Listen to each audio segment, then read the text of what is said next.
Hello to everyone out there in video land. This is Arthur, screenwriter and short filmmaker Dewey B. Reynolds.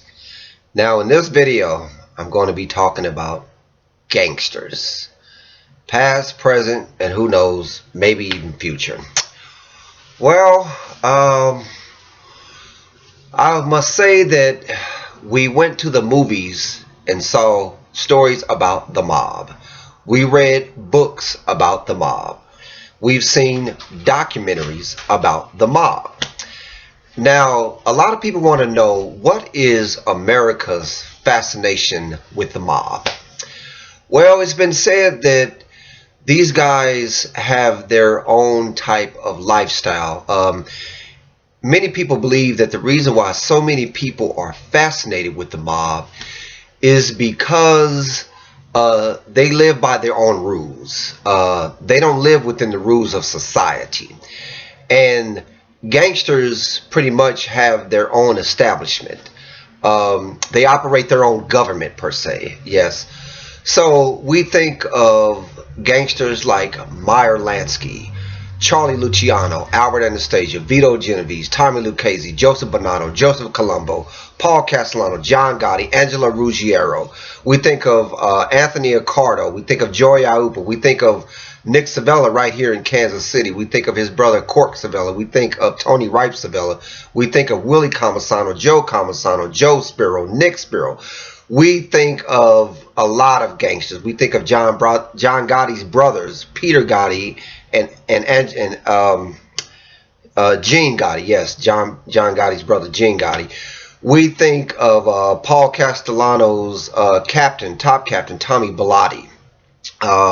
We think of Louis DeBono. We think of Louis Melito. We think of Sammy the Bull Gravano. We think of Joe Valachi, who those two guys, Joe Valachi and Sammy the Bull Gravano, became turncoats.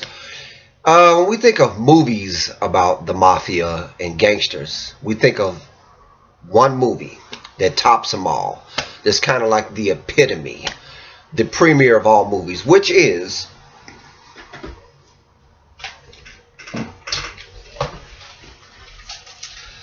The Godfather. The Godfather, the Godfather, the Godfather. Don Corleone. Don Corleone. Oh, Don Corleone. Which is very much a great American film.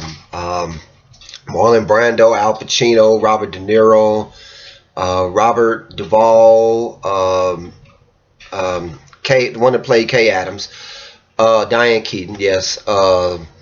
We think of James Caan and so many great cast members for that movie.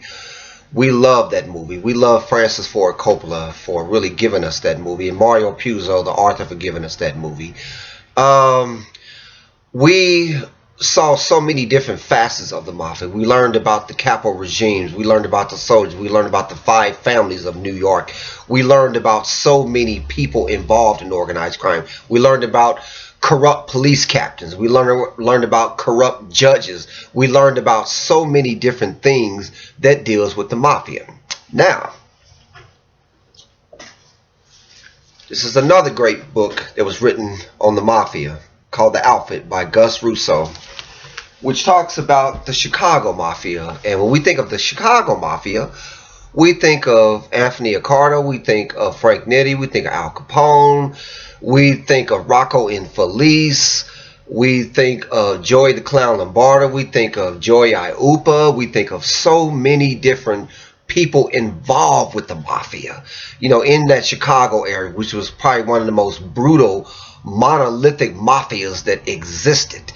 And that people knew not to fool with the Chicago mob. Even those New York gangsters had a lot of respect and fear for those Chicago gangsters. With Chicago controlled Kansas City, Milwaukee, Cleveland, Los Angeles, Denver. It controlled San Diego. It controlled San Francisco. Anything west of the Mississippi was controlled by the Chicago Mafia. Okay. Now, this book here, Mafia Dynasty by John H. Davis, tells of the five families of New York: the Gambinos, the Colombos, the Bonanos, the Lucchese's, and the Genovese family. And we think of those families, we think of the bosses, Carlo Gambino, we think of Vito Genovese, Joe Colombo, Joe Bonanno, and Tommy Lucchese, who are the founders of these five mafia families. Five mafia families we're talking about. These families was established, and it was put up in almost like a military fashion, as far as like captains and soldiers and bosses and underbosses and etc. And the Gambino was considered the most powerful mafia family in all of the United States of America. And they pretty much had a hand in all kinds of different facets of crime and legitimate business too. I mean, they ran security frauds on Wall Street. They took interest in the construction business. They were involved in prostitution, pornography, labor racketeering, narcotic trafficking, you name it, they were involved. And of course, Carlos Gambino's underboss was none other than Neil Della Croce. And Neil was a very, very violent, vicious criminal. And of course, under his wing was John Gotti.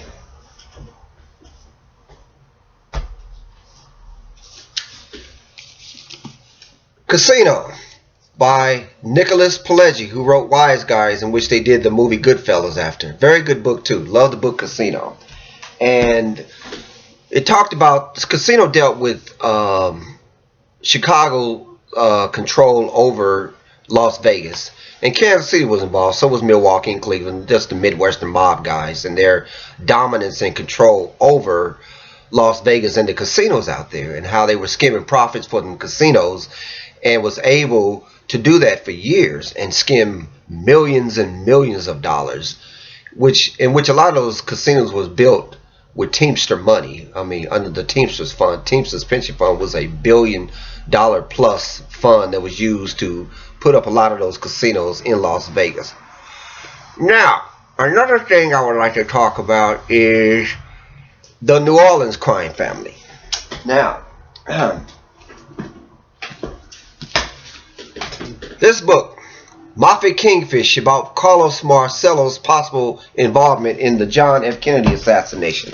Another book too, The Man Behind the JFK Assassination, which talks about Carlos Marcello and some of those other New Orleans gangsters who may have been involved in the actual assassination of John F. Kennedy in Dallas, Texas. And it is strongly believed that because Robert Kennedy had Carlos Marcello kidnapped and dumped into the jungles of Guatemala through the INS, that Carlos Marcello had said that he was going to get even with the Kennedys. He had promised that he would get even, and Dallas may have been his opportunity to do just that. Because Lee Harvey Oswald and Jack Ruby had strong ties to Carlos Marcello. Sort of indirect ties, but they still had ties to Carlos Marcello.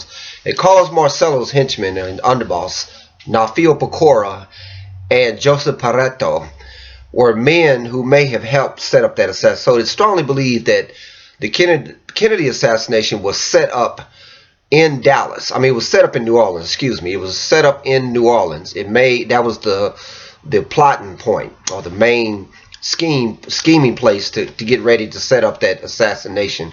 It's strongly believed to this very day that that's what happened. And there's still a lot of speculation surrounding, John F. Kennedy assassination. They believe Cuban exiles may have been involved. They may believe the CIA may have been involved. They may believe all kind of different sources may have been involved. The FBI under J. Edgar Hoover may have been. Who knows? We're still trying to find out. Hopefully we'll get the answer before everyone's dead and gone that do hold those very answers as to what really happened. Now, another book I have, The Rise and Fall of John Gotti, the Teflon Don, the Dapper Don, a man who most people believe had really put the mob out there, gave it exposure, when the Mafia really is a very low-key private organization. But Gotti pretty much was flashy, with all the $2,000 suits, the pinky ring, the coiffed hairdos. He was always accessible to the media to take pictures, for the cameras to video him while he's walking with his people. And it's pretty much a lot of things going on with John Gotti. God rest his soul. He's gone now.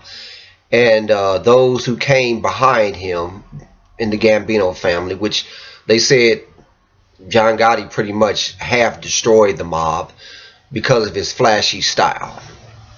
Now, I have a book here called The Last Testament of Lucky Luciano, which is about Charlie Luciano, the man who is believed to have organized crime.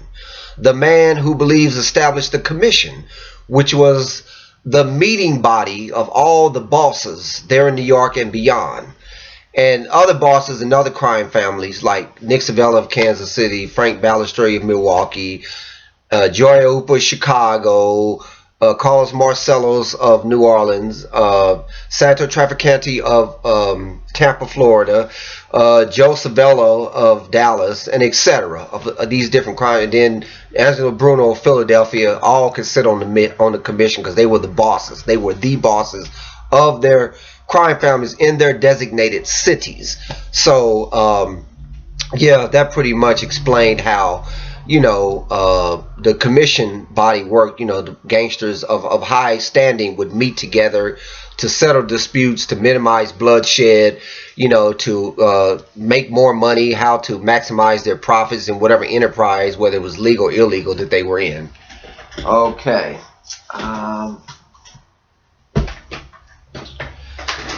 This is an A&E special documentary on the history of the mob in America, which talks about prohibition and liquor and prostitution and gambling and labor racketeering during the roaring 20s and into the 30s and 40s and beyond, and how American justice tried to stop the mob from becoming so powerful. But they were so organized and they were so manipulative and so ruthless in nature until it was very hard to stop them. And of course, it didn't help to have corrupt police captains, soldiers, and have corrupt politicians and judge, you name it, just corruption at the highest level to the lowest level. So that's how they were able to maintain their power base through these people.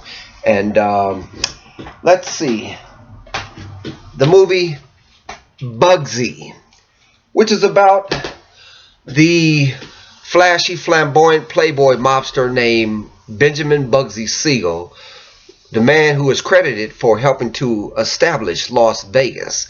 And of course, unfortunately, Bugsy died of lead poisoning because he may have been trying to divorce himself from the mob, and they wasn't going to allow that. And of course, it's believed that he screwed up a lot of their money. And they were very, very disenchanted with him becoming involved in Las Vegas and becoming involved with the movie industry and putting the mob out there in front view. That is their worst nightmare, because they operate on privacy. They believe in coveting anonymity. They have to be quiet in order to survive. It is a matter of survival by remaining quiet. And any gangster who wants to be in the limelight, they have to be eliminated, because that's what really destroys them, is when people know who they are, especially law enforcement. Now, of course, the movie Casino. I'll show you the book. The Movie Casino with Robert De Niro, Joe Pesci, Sharon Stone. Excellent movie, of course, about the book, about Las Vegas and about the mob's control over Las Vegas and how far they had risen, how hard they had fallen, is what the movie basically tells you. And there's so many different faces given to the mob. And I think the one thing that a lot of people want to know is, does the Mafia still exist? Are gangsters still around? Of course they are. They're not going anywhere, because there is far too much money to be made out there, legitimately and illegitimately. And no matter what the enterprise, no matter what facet of American life that exists, the Mafia will always find its way into it. Thank you for watching this video, which gives you an overview of gangsters.